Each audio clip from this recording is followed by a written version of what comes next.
What's going on, guys? Welcome to Fantasy Sports Now. MLB closer report for Week 12. Let's jump right into the content. And I want to say that we changed it up a little bit. We are now looking at the previous 7 games as opposed to the whole season. The last 7 really show more of a true story than the whole season does at this point. And let's just jump right into these battles. Hector Neris last night comes in, it was a crazy game. Washington versus Philly. It was 13-12 final. And Neris came in for the save, could not close it down. After the game, Girardi came out and said, basically, I have to rethink my closer situation on my off day. Not good for Neris. They have other options. They were talking up this Alvarado guy, recently, Girardi was. And they also have Archie Bradley, who's been there before. So I think that this is now going to become a battle, maybe a committee.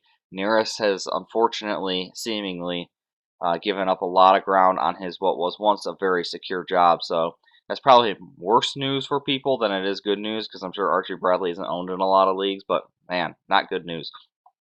Baltimore, Cesar Valdez goes on the DL, so there's that. Paul Fry comes in with a he had a 4-run lead and a save opportunity and gave it all up. Or maybe it was not a save opportunity. It was just a 4-run lead and gave it all up. Sulcer has looked probably the best at this point, but it seems like they're going to probably stick with Paul Fry if they ever get save opportunities. Not really good situation here for fantasy, so it's kind of an avoid. If you're desperate, you could pick up either of them, really. San Francisco has been a very interesting one. I have no idea why Amir Garrett makes the San Francisco slide here, so just go ahead and ignore him. Jake Mcgee had the job initially and then kind of gave way to Tyler Rogers a little bit, and now it seems like it's flip-flopped back a little bit. It seems like Mcgee is getting maybe 2 out of the 3 opportunities. So right now for fantasy, like, Mcgee is kind of the guy to own again, even though Rogers has looked good. Mcgee hasn't given up a run in like 7 outings. So it's interesting there to see this kind of flip-flop action. Both are relevant, and both seem to get save opportunities. It's more like a Cleveland situation at this point, but it seems like Mcgee is the one to own. Cincinnati is an absolute mess. It is a mess. Lucas Sims, I've been watching Lucas Sims. He has been absolutely brutal in his last couple of outings here. The 3 earned came all from 3 straight hits, didn't even record an out. It was very ugly to watch, which is odd because that kind of gives way to guys like, here's the actual Amir Garrett. It gives way to him because he struggled early, had the job, and now he's kind of chipping back a little bit here.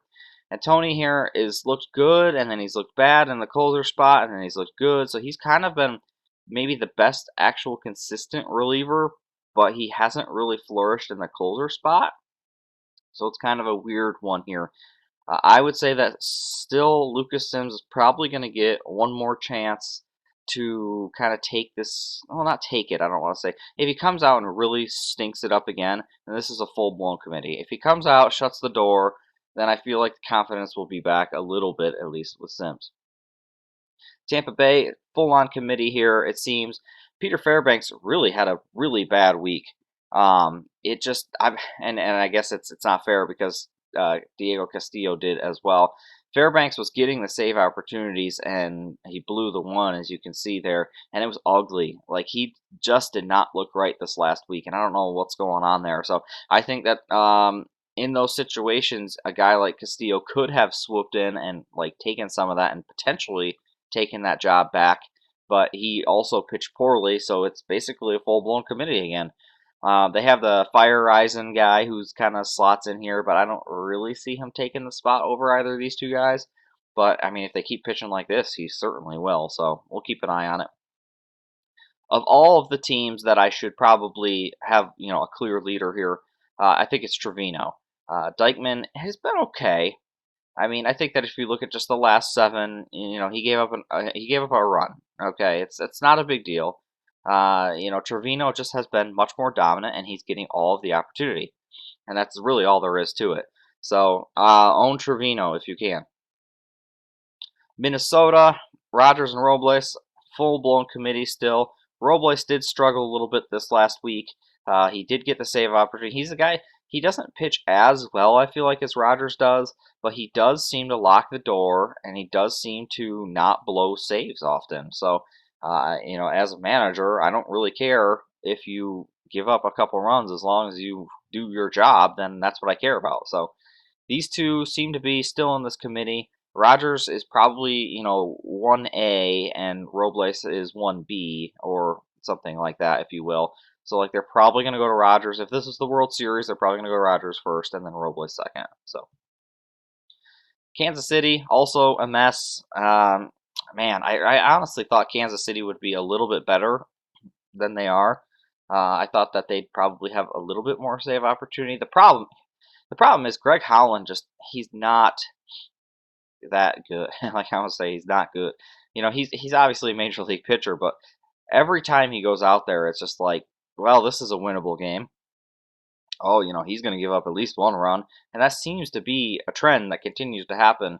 And then Stallmount, they keep putting in like in the sixth and the seventh to kind of bridge the gap between the starter and Holland, and it just isn't working. So it's weird for fantasy because it's like Holland's the one to own. He got 2 saves in the last 7 games, but boy, for real life consistency, I would be not using Holland personally. Obvious one, I think, for Detroit, if they ever get the save chances, then Fulmer seems to be the guy. So if you're desperate for saves, just go get Fulmer. I don't think there's much to say here. Soto's pitched well over the last 7, but Fulmer's the guy there. Weird one here. Critchen got moved to the minors after a pretty bad outing the last couple of days here. So the only person that is even like worth mentioning now is Soria. So if you are exceptionally desperate for saves or anybody who has an arm, then I guess that Soria might be the guy. The problem is Arizona is just absolutely brutal, and they're playing brutal. I don't think that's going to continue necessarily, but they have been so bad that's it's not even worth it. But there's only one person in Arizona now, so there you go. I think the switch here for Seattle is finally taking effect. Graveman is, I think, now at this point forward, just going to take this job and run with it.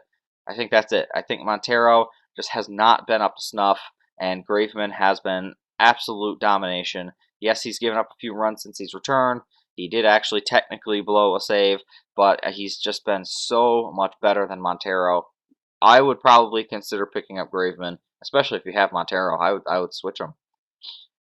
Another pretty obvious one here, Romano is the guy. I think that Tyler Chatwood is now just kind of the backup guy to kind of keep an eye on since Dolis is out again. So it's just something to kind of keep an eye on. But Romano is clearly the guy for the saves here. Another one, kind of like Trivino, he's probably the clearest one for save opportunity. Cleveland, as soon as I thought, okay, you know what? Yep, Clase, he's the guy. He's going to get the ball in the ninth no matter what. And it's like, all right, we're done with this conversation. Let's graduate Clase. Well, they gave Karinchak the ninth. So it's like, boy, what are they doing? This it just seems like they pick out of a hat and they decide that, okay, well, I guess Karinchak got it this time, so I'll go out there.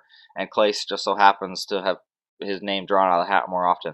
I don't know. It's really weird here in Cleveland. So I guess I personally would still rather own Clase than Karinchak, just because so far he's gotten more save chances. But they use Karinchak way more, so it depends on your league really. But Karinchak has been better overall. It doesn't look like it here, but he has been better overall. So that's the list, guys. Hope you enjoyed. Go pick up these guys. Go win your leagues. We'll see you next time.